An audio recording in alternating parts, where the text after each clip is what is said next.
سورت یہاں چل رہی ہے احزاب،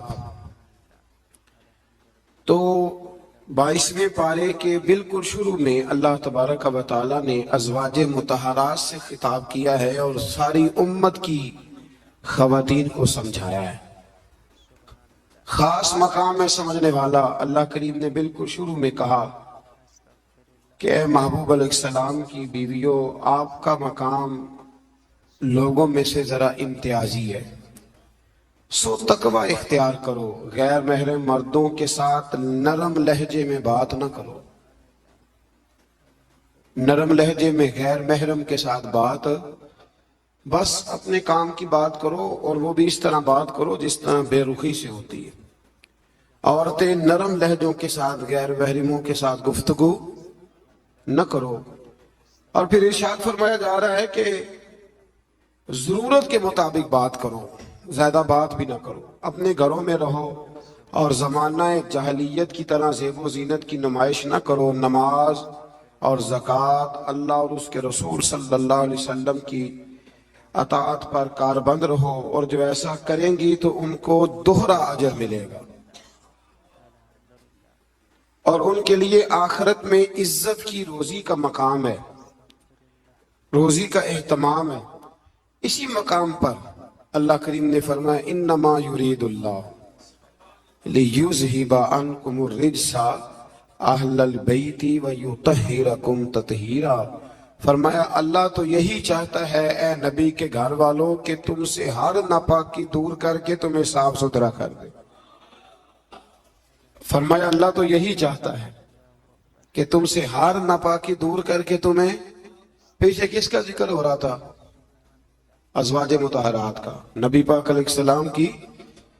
تو یہ ذکر ہی، یہ آیت تذکرہ ہی ازواج کے تذکرے میں آیا۔ بہت سارے لوگ کہتے ہیں اہل بیت میں بیویاں شامل ہی نہیں، یہ صرف حضور علیہ السلام کہ وہ اہل بیت ہیں جو حضرت علی، سیدہ فاطمہ اور ان کی اولاد ہے۔ وہ خدا کے بندے، جب آپ سے پوچھا جاتا ہے گھر والوں کا کیا حال ہے تو بیویاں مراد ہوتی ہیں کہ نہیں؟ جب پوچھا جاتا ہے کہ گھر والوں کا کیا حال ہے، صرف بچے مراد ہوتے ہیں کہ بیوی بھی مراد ہوتی ہے؟ تو یہ عجیب فلسفہ ہے کہ یہاں لوگ کیا کرتے ہیں، کہتے ہیں صرف اہل بیت سے حضور صلی اللہ علیہ وسلم کے اولاد مراد ہے، بیویاں مراد نہیں۔ تو یہ سرے سے بات ہی درست نہیں ہے۔ جب اہل بیت کی بات ہوگی تو حضور کی ساری ازواج اہل بیت میں شامل، یہ سمجھ لے بات، کیونکہ یہاں تذکرہ ہی ازواج مطہرات کا چلا آ رہا ہے۔ پھر اس سے آگے آیت نمبر 35 میں مومن مردوں اور عورتوں کی اکٹھی صفات کا بیان ہے۔ اللہ تبارک و تعالیٰ نے فرمایا کہ مومن مرد اطاعت شعار ہوتے ہیں، صداقت شعار ہوتے ہیں، صبر و رضا کا پیکر ہوتے ہیں۔ ان کے دل اللہ کے حضور عجز اور تواضع کے خوگر ہوتے ہیں۔ وہ صدقات دینے والے ہوتے ہیں، روزے دار ہوتے ہیں، اپنی حیا اور عزت کی حفاظت کرنے والے ہوتے ہیں، اور اللہ کا کثرت سے ذکر کرنے والے ہوتے ہیں، اور ان کے لیے اللہ نے بخشش اور اجر عظیم کی نعمتیں تیار کی ہوئی۔ پھر آیت نمبر 36 میں فرمایا نہ کسی مومن مرد اور نہ کسی مومن عورت کے لیے یہ جائز ہے کہ جب اللہ اور اس کا رسول کو فیصلہ فرما دیں تو ان کے لیے اپنے اس کام میں کوئی اختیار رہ جائے۔ اس آیت کی تھوڑی تفسیر ضروری ہے، اس کی تھوڑی تفسیر کر دیتا ہوں۔ ہوا یہ تھا کہ نبی کریم علیہ السلام نے اپنے ایک غلام کے ساتھ، اپنی ایک عزیزہ جو حضور کی رشتہ دار بنتی تھی، حضرت زینب بنت جہش، ان کا نکاح کرنا چاہا، پیغام نکاح بھیجا۔ انہوں نے کہا جی ہم قریشی خاندان سے ہیں اور یہ غلام ہے تو اس کو کیسے رشتہ دے دیں؟ حالانکہ حضور نے پیغام بھیجا تھا، اتنے بڑے ہم ہو کے تو ایک غلام کو رشتہ دے دے؟ تو اللہ نے حکم دے دیا، فرمایا جب رب رسول حکم دیں تو تمہیں اختیار ہی کوئی نہیں۔ اور جب یہ آیت نازل ہوئی تو وہ حضرت زینب بنت جہش کے گھر والے خود حاضر ہوئے، عرض کی حضور جہاں آپ کا دل کرتا ہے آپ بچی کا رشتہ فرما دیں، ہم اللہ رسول کے حکم کے آگے بات نہیں کر سکتے۔ آج بھی آپ دیکھ لیں، برادری پہلے اور دین معاذ اللہ بعد میں۔ برادری پہلے، بھئی شادی پہ کوئی بےہودہ حرکت نہ کرنا تو کہتے میری برادری نہیں مانتی۔ یہ بڑا خطرناک جملہ ہے، یعنی ایک طرف نبی پاک کی شریعت اور دوسری جانب برادری۔ تو یہ مطلب آپ اندازہ کر لیں کہ یہ بات کہاں تک جاتی ہے. آپ نے اس میں سے اختیار کسے کیا؟ ہماری برادری وہی ہے جس برادری میں حضرت بلال حبشی شامل ہے، حضرت صہیب رومی اور عمار یاسر شامل، وہ ہماری برادری ہے. ایک ہوں مسلم حرم کی پاسبانی کے لیے. اللہ توفیق عطا فرمائے. پھر اس سے آگے آیت نمبر 37 سے یہ مسئلہ بیان ہوا ہے کہ جو منہ بولا بیٹا ہے وہ حقیقی بیٹے کے حکم میں نہیں ہوتا. وہ حقیقی بیٹے کے حکم میں نہیں ہوتا. وہ میں پیچھے بھی بتا چکا ہوں. ہوا یہ تھا کہ ایک منہ بولے بیٹے نے طلاق دی تھی تو نبی کریم علیہ السلام کے وہ منہ بولے بیٹے تھے تو ان کی زوجہ سے حضور نے نکاح کرنا چاہا. لوگوں نے کہا کہ یہ تو یہ والا معاملہ ہے، تو فرمایا وہ جو منہ بولا بیٹا ہے وہ منہ بولا بیٹا ہی ہوتا ہے. مجھ سے ایک دفعہ ایک دوست نے سوال پوچھا تھا کہ منہ بولی جو بہن ہوتی ہے تو بھئی وہ غیر محرم ہوتی ہے. منہ بولی بہن غیر، منہ بولی ماں جو ہوتی ہے نا، ایک تو یہ ہے کہ وہ کہلا کی عمر کو پہنچ جائے، اس نے بچہ چھوٹا سا لے کے پالا ہو، وہ معاملہ اور ہے. لیکن ہمارے ہاں جس طرح رشتے نہیں بن جاتے، جو اصل بہن ہوتی ہے اس کا پتہ ہی کوئی نہیں. اور بھائی جس کو اللہ رسول نے تیری بہن بنایا تجھے وہ پسند کیوں نہیں؟ اور جس کو رب کریم نے تیرے لیے رشتہ بنایا ہے تجھے وہ رشتہ قبول کیوں نہیں؟ اللہ تبارک و تعالی حقیقی مفہوم کی طرف ہماری توجہ لگائے، اسی میں ہمارا فائدہ ہے.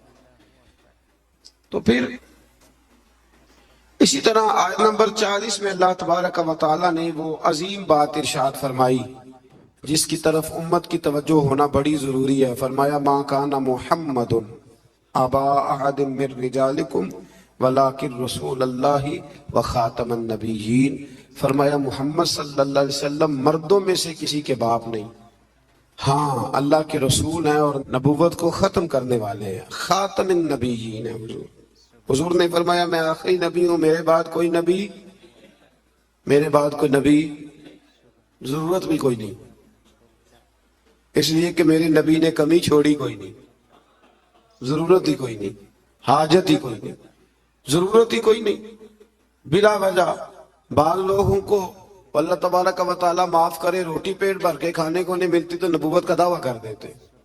اور عجیب و غریب قسم کے لوگ ہیں جو میدان میں آ نکلتے ہیں، اور مجھے تو ان لوگوں کی سمجھ نہیں آتی جو دلیلیں پوچھتے ہیں اور پھر بعد میں کہانیاں سناتے ہیں. تو بھئی حضور آخری نبی ہے، رسول کریم کے بعد کوئی نبی آ سکتا؟ ایک بات کو سمجھیں، حضور کا تاج ہے ختم نبوت، یہ نبی پاک کی نشست ہے ختم نبوت، یعنی نبی ختم ہو گئے تو آخری نشست پہ حضور بیٹھے ہیں. تو اب جو کہتا ہے کہ میں نے بھی بیٹھنا ہے تو بے ادبی کرتا ہے کہ نہیں کرتا؟ اس لیے قادیانی اتنے برے ہیں، ان سے مسلمان اس لیے بیزار رہتے ہیں کہ وہ بہت بڑی بے ادبی کرتے ہیں. وہ نبی کریم علیہ السلام کے بعد کسی کو ذلی اور کسی کو بروزی نبی مانتے ہیں. بھئی رسول کریم پر نبوت ختم ہو گئی اور نبی کریم علیہ السلام فرماتے ہیں میرے بعد کوئی نبی. فرمایا اگر کوئی ہو سکتا ہوتا نا تو خطاب کا بیٹا عمر ہوتا، جن میں صفتیں ہیں لیکن جو ہو سکتے تھے جب وہ نہیں ہوئے. جو ہو سکتے تھے تو ایک کانا آدمی، وہ کانا تھا مرزا، ایک آنکھ سے کانا تھا اور عجیب اس کے باتیں تھیں، بڑے بڑے عجیب اس کو امراض تھے. اس نے اٹھ کے دعویٰ کر دیا. تو بڑے بڑے عجیب لوگ ہیں نا، ماننے والے تو شیطان کو بھی مانتے جاتے ہیں، معاذ ماننے والے تو سب کو مل جاتے. اللہ تبارک و تعالی ہمیشہ حق پر استقامت عطا فرمائے. پھر اس سے آگے نبی کریم صلی اللہ علیہ وسلم کی کچھ اور صفات کا بیان ہے. اللہ کریم نے فرمایا یا ایھا النبی انا ارسلناک شاہدا ومبشرا ونذیرا، اے محبوب بے شک ہم نے آپ کو بھیجا ہے گواہ بنا کر، خوشخبری دینے والا بنا کر، ڈر سنانے والا بنا کر، وداعیا الی اللہ باذنہ، اور ہم نے آپ کو اللہ کی طرف بلانے والا بنا کے بھیجا ہے وہ بھی اللہ کے حکم سے، وسراجا منیرا، اور ہم نے آپ کو چمکتا ہوا آفتاب بنا کے بھیجا ہے. تو نبی کریم علیہ السلام کو اللہ نے یہ صفات عطا فرمائی ہے، شانیں عطا فرمائی. اور ایک بات آپ یہاں رک کے ذرا سوچئے گا، کچھ لوگ کہتے ہیں جی شان مصطفیٰ کا جلسہ کرنے کی کیا ضرورت؟ معراج مصطفیٰ، میلاد مصطفیٰ، آپ سیدھا سیدھا نماز روزے کی بات بتائیں، شان بیان کرنا کیوں ضروری ہے؟ یہ بہت بڑا مسئلہ ہے۔ بعض لوگ کہتے ہیں جی آپ سیدھا سیدھا کہیں کہ حضور نے فرمایا سچ بولو،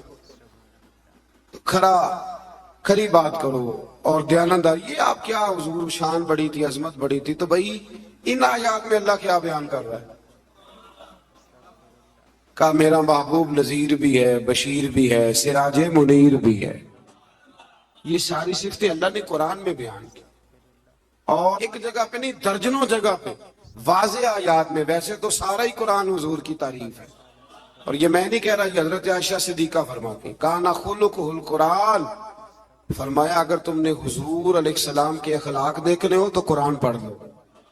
تو اس لیے یہ عظمتوں اور شانوں کا بیان یہ طریقہ ہے، یہ مسلمان کی روح کی غذا ہے۔ اللہ ہمیں سمجھنے کی توفیق عطا فرمائے۔ پھر آیت نمبر 53 سے نبی پاک علیہ السلام کی بارگاہ کے آداب بیان ہوئے کہ بغیر اجازت نبی کے گھر میں داخل نہ ہو، دعوت طعام ہو تو کھانا کھا کے منتشر ہو جاؤ۔ کھانا کھا لیا تو اب ہوا یہ کہ حضور نے دعوت پکائی کچھ صحابہ کی، تو کھانا کھا کے بیٹھ گئے گپ شپ کرنے کے لیے۔ تو محبوب کریم نے ایک دو دفعہ دیکھا کہ اب یہ جائیں، حضور نے آرام کرنا تھا، لیکن کچھ لوگ بیٹھ گئے تو اللہ کریم نے فرمایا جب کھا لیا نا اب جاؤ منتشر ہو جاؤ۔ گویا رب کریم اپنے محبوب کے دربار کے آداب بیان فرماتا ہے، اللہ بیان فرماتا ہے۔ اللہ اکبر۔ نبی کی بیویوں سے کوئی چیز مانگو تو پردے کے پیچھے سے مانگو۔ نبی کی بیویوں سے آپ کی رحلت کے بعد دائمی طور پر مسلمانوں کا نکاح ممنوع ہے۔ اپنے کسی بھی عمل سے اللہ اور اس کے رسول صلی اللہ علیہ وسلم کو تکلیف نہ دو۔ آیت نمبر 9 سے 13 تک ایک بار پھر اللہ تعالیٰ کی قدرت کے تحت بارش کے نظام کا ذکر ہے۔ انسان کو اس کے جوہر تخلیق کی طرف متوجہ کیا گیا تاکہ سرکشی کا شکار نہ ہو، اور وہ یہ کہ مادہ کے پیٹ میں حمل کو بھی اللہ جانتا ہے، اور یہ کہ کس کی عمر میں درازی ہے یا کس کی عمر میں کمی ہے وہ سب اللہ نے کتاب تقدیر میں لکھ دیا ہے۔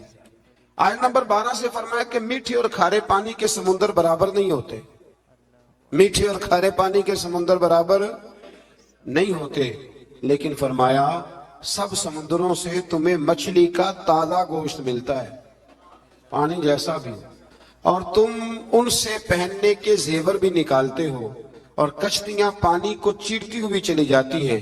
نظام لیل و نہار اور شمس و قمر اسی کے حکم کے تابع ہیں، اسی کے حکم کے۔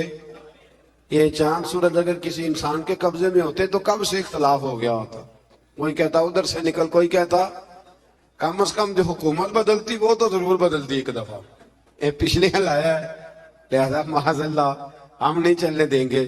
اللہ نے فرمایا یہ اللہ کے تابع ہے، رات دن کا آنا بھی اللہ کے، اور نظام شمس و قمر بھی اللہ کے۔ آیت نمبر 18 میں بتایا کہ کوئی بوجھ اٹھانے والا دوسرے کا بوجھ نہیں اٹھائے گا، یعنی ہر ایک کو اپنے اپنے عمل کا جواب دینا ہوگا، اور جو تزکیہ اور تقوی اختیار کرے گا تو اس کا فائدہ اسی کو پہنچے گا۔ پھر فرمایا اندھا اور دیکھنے والا، ظلمت اور نور، سایہ اور دھوپ، زندہ اور مردہ لوگ برابر ہو سکتے نہیں۔ یہاں کفار اور منکرین کو اندھے، ظلمت، دھوپ اور مردے سے تشبیہ دی گئی، اور گویا اللہ کریم نے اہل ایمان کو آنکھوں والا کہا، نور والا کہا، سائے والا کہا، اور فرمایا یہ ہیں وہ جو زندہ ہیں۔ کافر زندہ رہ کے بھی زندہ، اقبال نے کہا تھا زندگی زندہ دلی کا نام ہے، اور مردہ دل کیا خاک جیا کرتے، تو دل زندہ ہو تو پھر ہر شے۔ ایک دانشور کا ایک قول ہے، وہ کہا کرتے تھے رشتے احساس کے ہوتے، رشتے اور احساس نہ ہو تو پھر رشتے بھی۔ اب کو پتہ ہے نا، بہن کا اگر خیال آ گیا تو پھر بہن ہے، لیکن اگر بھائی کہے کہ نہیں جی میرے بہنوئی نے ضائع بڑے کیے ہیں پیسے، وہ تو سارا اس خاندان کو چلا جائے گا تو میں بہن کے بچوں سے، تو یہ احساس ختم ہو گیا۔ تو فرمایا کہ یہ زندہ رہتا ہے، جو مومن ہوتا ہے، مومن زندہ ہوتا ہے، کافر مردہ ہوتا ہے، اس لیے کہ اس کا دل مردہ ہوتا ہے۔ اللہ تعالیٰ نے ان آیات میں یہ بھی بتایا کہ حجت الہیہ قائم کرنے کے لیے ہر قوم کی طرف نذیر یعنی روشن دلائل اور الہامی کتابیں دے کے نبی اور رسول بھیجے گئے، لیکن ہر دور میں پیغام حق کو جھٹلانے والے موجود رہے۔ آیت نمبر 27 میں فرمایا کہ ایک پانی سے مختلف رنگوں کے پھلوں، ایک ہی پہاڑی سلسلے سے مختلف رنگوں کے پہاڑ، ایک نوع انسانی سے مختلف رنگوں کے لوگ اور چار پایوں اور جانوروں کو مختلف رنگوں میں پیدا کرنا، یہ اللہ تعالیٰ کی وحدانیت کی دلیل ہے۔ ایک باپ کے 4 بیٹے ہوتے ہیں، چاروں کی شکلیں علیحدہ ہوتی ہیں۔ یہ نا مسئلے پہ غور نہیں نہ کرتے، ورنہ فوراً بندہ کیا اٹھتا ہے کہ سبحان اللہ و بحمدہ، سبحان اللہ۔ آپ غور کریں، ہر بندے یہ چیزیں لوگ بناتے ہیں نا جی، اس میں اتنی ڈال دو، اس میں اتنی ڈال دو، اتنی، تو ایک طرح کی چیزیں بنتی جاتی ہیں، ایک کی طرح۔ کوئی بھی چیز جو انسان بناتا ہے، چمچ ہے، برتن ہے، تو ایک کی طرح کا بناتا ہے۔ اللہ کریم کی تخلیق کا کمال یہ ہے کہ ناک ہر بندے کی ایک ہے، آنکھیں 2 ہیں، کان 2 ہونٹ سب کے ہیں نا، اور چہرے مختلف ہیں۔ یہ سمجھتے ہیں آپ بات؟ یعنی وہی چیزیں اللہ تعالیٰ نے دیں جو سب کو دیں، پر اس کے باوجود چہرے مختلف ہیں۔ تو ماننا پڑے گا کہ جو بنانے والا ہے وہ بڑی شان والا ہے، جو بنانے والا ہے وہ بڑی شانوں والا ہے۔ جو وہ بنا سکتا ہے دوسرا کوئی نہیں بنا سکتا۔ آیت نمبر 28 میں بتایا کہ جو علماء ربانیین ہیں نا، ان کے دلوں میں اللہ کی خشیت ہوتی ہے۔ انما یخشی اللہ من عبادہ العلماء، یہ مسئلہ تھوڑا ضرور سن لیں۔ فرمایا اللہ کے بندوں میں سے اللہ سے وہ ڈرتے ہیں جن کے پاس علم ہے۔ ایک لفظ کبھی کبھی ہم کہتے ہیں، لڑائی ہو جائے نا تو کہتے ہیں تو میں نے جانتا نہیں، اس کا کیا مطلب ہوتا ہے؟ تو میں نو کہتے ہیں نا کچھ لوگ، تو میں نو، اس کا کیا مطلب ہے؟ اس کا مطلب ہے کہ تو میرے سے لڑائی کر رہا ہے، تو میری طاقت نہیں جانتا، میرے تعلقات نہیں جانتا، یہ ترجمہ ہے اس کا۔ تو میری دولت کو نہیں جانتا، میں کتنے لوگ میرے ہیں چاہنے والے، پیار کرنے والے، یا میرے خاندان والے تو جان، یہ مطلب ہوتا ہے کہ تو مجھے جانتا۔ جو جانتا ہوتا ہے وہ ڈرتا ہے، جو نہیں جانتا وہ ایسی ہوتا ہے۔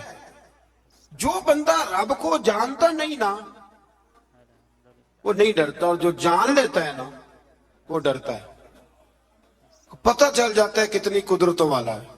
میرے رسول کریم علیہ السلام نے فرمایا، میں تم سب سے بڑھ کر رب کو جانتا ہوں، اور میں تم سب سے زیادہ اللہ سے ڈرتا ہوں۔ اس لیے زیادہ باتیں کرنے والا عالم نہیں ہوتا، اللہ سے زیادہ ڈرنے والا عالم ہوتا ہے۔ جو بندہ کہتا ہے میں کسی کو بولنے نہیں دیتا، میں بڑی کہانیاں سناتا ہوں، تو یہ علم کی علامت نہیں۔ انما یخشی اللہ من عبادہ العلماء، اللہ کے بندوں میں سے جو عالم ہیں وہ اللہ سے ڈرتے ہیں۔ اگر تو زیادہ ڈرتا ہے تو بڑا عالم ہے، اگر تو نہیں ڈرتا پھر تو ان پڑھ ہے۔ یہ تو اپنے آپ سے پوچھ لے۔ اب لوگ کہتے ہیں جو